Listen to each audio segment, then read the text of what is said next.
Pipes and tubes may look similar, but they serve different functions and have unique characteristics. One applications: pipes are used for fluid and gas transport, while tubes have a broader range from structural uses to medical applications.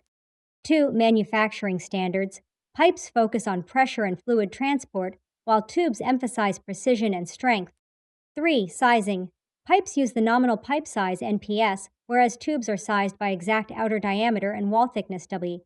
4. Tolerances: pipes have looser tolerances, while tubes require tighter precision for specialized uses. 5. Materials: pipes are made from materials like steel and PVC, while tubes use a wider range, including aluminum and titanium.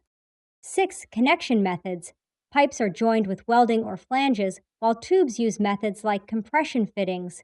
7. Mechanical properties: pipes are designed for pressure resistance, while tubes focus on strength and precision.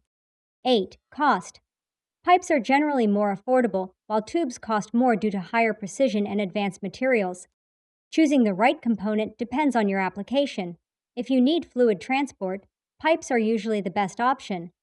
For high precision, structural, or specialized applications, tubes are preferred.